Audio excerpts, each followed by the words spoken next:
Sreemukhi friendship విషయంలోకి వస్తే ఎక్కువ వాళ్ళతోనే ఎందుకు ఉంటావు? ఇంతకుముందు ఎక్కువ సెలబ్రిటీస్ ఎందుకు తిరుగుతావు అని అడిగేవారు నన్ను. అవును, ఎక్కువ సెలబ్రిటీస్ ఫేమ్ కోసం తిరుగుతున్నావు అనేవాళ్ళు. సెలబ్రిటీస్తో ఫేమ్ కోసం తిరగడం ఏంటి? ఏ ఫేమ్ వల్ల నాకేమొస్తుంది, వీళ్ళతో తిరిగితే నాకేమొస్తుంది? నేను ఆలోచించేవాడిని కాదు. నా షోస్కి వీళ్ళందరూ వచ్చేవారు, ఫ్రెండ్షిప్ బిల్డ్ అయ్యేది. They use to come to my office, they use to call me every day. And నేనున్న వర్క్ ఏంది? ఇండస్ట్రీ వల్ల నా ఫ్రెండ్స్ ఉంటారు. నేను చిన్నప్పటి నుంచి ఇండస్ట్రీలో ఉన్నాను కాబట్టి ఫ్రెండ్స్ అందరూ సెలబ్రిటీసే ఉంటారు. నేను సాఫ్ట్వేర్ కంపెనీలో ఉంటే కనుక ఎవరైతే సాఫ్ట్వేర్ ఇంజనీర్స్ ఉంటారో వాళ్ళు నా ఫ్రెండ్స్ అవుతారు. ఇండస్ట్రీలో ఉన్నాను కాబట్టి ఇండస్ట్రీ ఫ్రెండ్స్ నా ఫ్రెండ్స్. వాళ్ళ నా దగ్గరికి వచ్చేవారు, నేను వాళ్ళ దగ్గరికి వెళ్ళేవాడిని.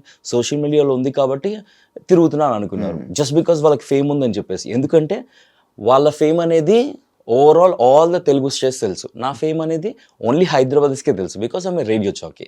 నేను టెలివిజన్ ప్రెజెంటర్ అయి ఉండి నా ఫుల్ టైమ్ జాబ్ నేను కూడా టెలివిజన్లో ఉండుంటే కనుక నేను అందరికీ బాగా తెలిసేవాడిని. నేను radio jockey only for Hyderabad కాబట్టి హైదరాబాద్స్కి తెలుసు ఆర్జే చైతు అంటే ఎవరు. అందుకే మీతో వాళ్ళు అనుకునేవారు వీళ్ళు ఫేమ్ ఉన్న వాళ్ళతో తిరుగుతున్నారని.